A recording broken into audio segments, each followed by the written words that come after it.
here are the top 4 scams you should watch out for these days.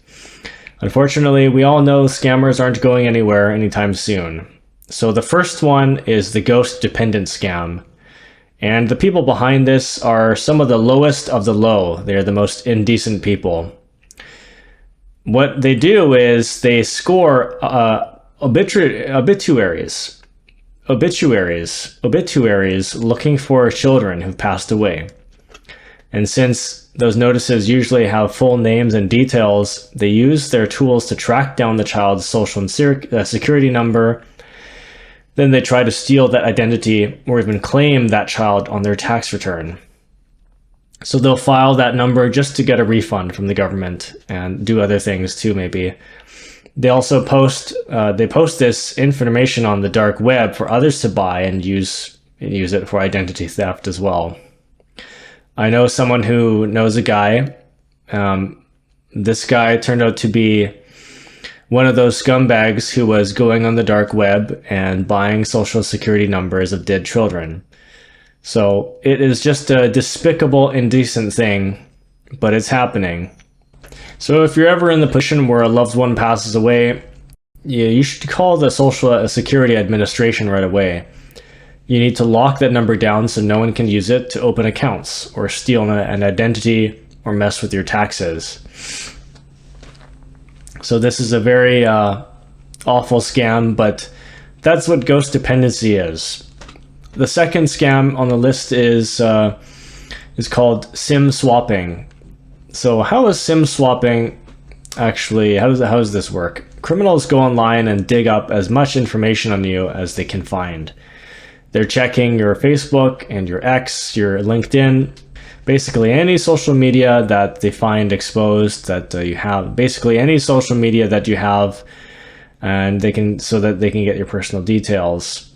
Once they've gotten enough, they'll call your phone provider and pretend to be you. So they'll claim that their card isn't working or that there's a problem with the SIM and ask the company to send them a new one. And guess what?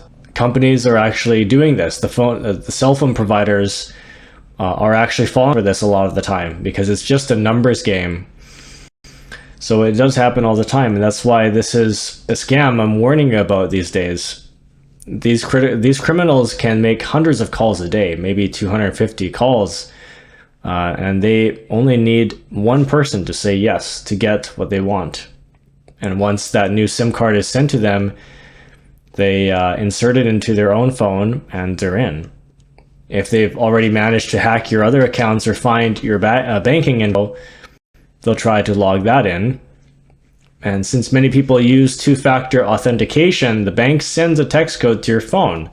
But now, they essentially have your phone kind of duplicated in theirs because they have your SIM. So they'll see that code come right up to them as 12345. They enter it, and they can empty your bank account before you even know it happened. So you have to be really careful with text-based two-factor authentication. I know someone who uses a flip phone and they don't text. They've never texted in their life, in fact, but they can still dial you up when they want. They can still make phone calls, and that's part of the reason why they have a flip phone. Many security reasons. So the most important thing is to stay on top of your accounts. When things stop working, don't just assume it's a glitch and that don't wait a few days to deal with it. If your phone service cuts out or something looks strange and peculiar, or with your bank, contact your provider, contact your bank immediately.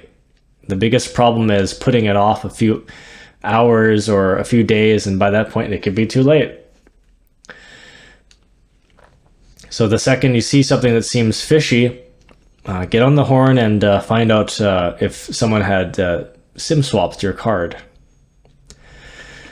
Now, one of the most important things to do to protect your privacy from all of these scams is to get your information off the internet. So I use DeleteMe, and it's a quick and easy way to remove personal data online. It does it automatically and continuously, because that sort of thing actually requires a lot of maintenance. Our information is constantly re-emerging in different places, on different data broker sites.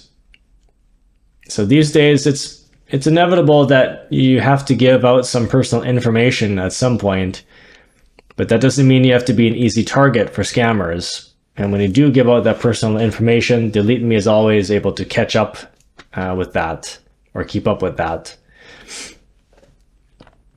This is not an advertisement. I'm not sponsored. It's just something I use that I really like. So if you care about safeguarding your identity, then this is definitely a great tool for you. Now, the third scam to watch out for these days is the never-ending door-to-door salesman scam. And this isn't just about salesmen bothering you. This is fake salesmen. So in the summertime, there are more door-to-door salesmen. Not every neighborhood or major city has them, but there are places in the country, in Canada here, and in America, other places, parts of the world, that they're still doing this. And this means you have people coming up to your home and trying to sell pest control and alarm systems and roof repairs and all kinds of stuff. Now, there are two ways this scam works. First, a criminal might knock on your door just to case your house. So they're walking up just to check it out and scan through and just to see if it's a safe house for them to rob you, essentially, something that they'd want to approach again. And this is why when the salesmen come up to your door, you want to appear very confident. You want to have cameras visible, and when you answer that door, you want to make sure that you're verifying everything. If he says he works for a certain magazine, ask for his business card or talk to his boss or look at an example magazine. But it's especially important that you can see that this person's on the payroll, right? You can tell if they're someone that you want to be worried about or not. Even if they aren't planning on a home invasion, maybe it's a roofing or alarm company that just wants to rip you off, right? When they show up at your door, clearly, never give them all the money up front. Obviously, research them on the internet yourself. Don't let them provide the information, because that business card could easily be fake. Always double check it. Double check what's on that card. If they say that they're with a certain alarm company and they give you the card, for all you know, the number on that card could just lead to a friend backstopping them. So go online and Google the company yourself to verify if they actually have a technician with that name on their payroll, or whatever employee, whatever they're called, right? If that employee is registered in this business, maybe the entire business doesn't even show up, right? So it's amazing how many people don't verify things these days, especially when they're hiring employees. They don't check references, but you have to check them. And here's the trick. When you talk to a reference, ask them if they know anyone else they can call. Ask the reference for a reference, right? Because people obviously list the folks who will say the best things. So you want to find the people who didn't make that list. It's like that saying, trust but verify. When people knock on your door this summer or spring, don't be afraid to hop on the internet for a couple seconds to make sure that they actually work for that company. It's worth the check even when they're there waiting for you on the door. Now let's move on to the fourth scam, the Facebook Marketplace scam. I know someone this actually happened to, and it's a crazy story. So here's how it works. Someone posts an ad saying that they're getting rid of furniture or something, or they're selling something for a deal. And it appears to be a pretty good deal, but believable, right? And they'll even offer, so the main thing is they offer to deliver it for free, but they're asking for at least, if you're serious about the item, to put a half down payment, and then they'll be ready to send it over. And they act very nice. They're accommodating. They respond to you. And but if someone's bending over backwards and saying that you don't have to do anything for you, this is something you gotta consider. This is a red flag. If they're making it too easy like this. So in this case that I know of, a person saw patio furniture set for sale. The seller promised free delivery and just asked for half the money up front.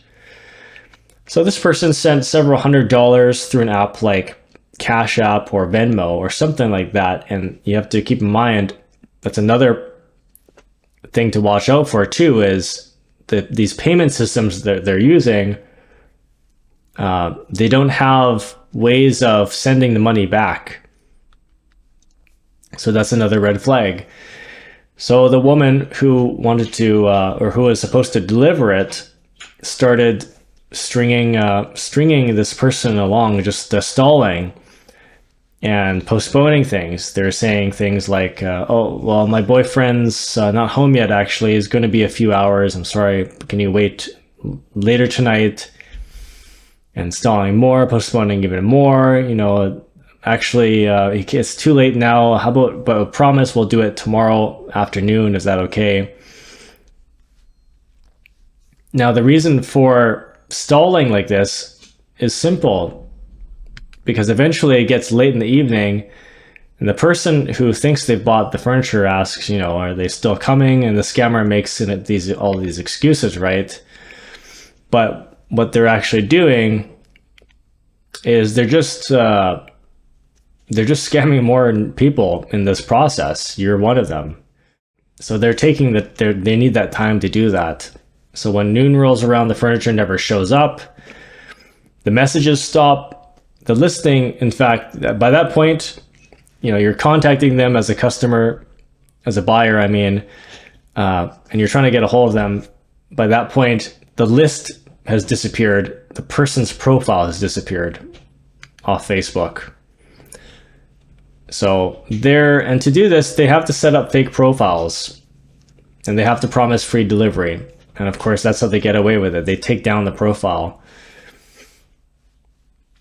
So they postpone as long as possible to collect money from as many people as they can using that one listing. In the case that I know of, the scammer lasted about a day and a half, probably collected thousands of dollars, and then deleted everything once people started losing patience. So how do you prevent this scam from taking over? First off, if a list looks too good to be true and they're offering white glove service for free, that's a big red flag. You have to meet people in person in some public place, ideally, and only pay once you've actually seen the goods, the item. So don't Venmo or Cash App complete strangers because they may never show up. I know people love convenience these days, but it's much safer to just say, I'll meet you in the parking lot with cash. And that way you can inspect the items to make sure that nothing's damaged. So be careful with these marketplace scams because they happen all the time and they aren't going anywhere. And in another one, in a similar case, there's this very similar scam where, again, this time it's actually the buyer. The roles are a bit switched. The buyer is offering you a deal that's too good to be true because, you know, again, they're being very nice to you. They're being too nice and they're just saying, hey, we like this thing that you're selling so much. We're happy with the price.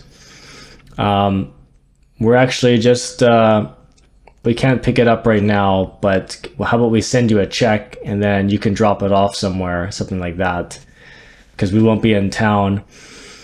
And, you know, they try to make it easy for you, and all you have to do is just send them a check, or rather, all they're going to do is send you a check, and you're good to go, and you can just ship it somewhere or something like that. But of course, it's a blank check, right? It bounces, so never accept. You know, when you're doing like with strangers, dealing with strangers, doing these classifieds. These online marketplaces, yeah, definitely don't deal with checks. Don't accept checks, and people are not going to accept them from you anyway, so don't send them.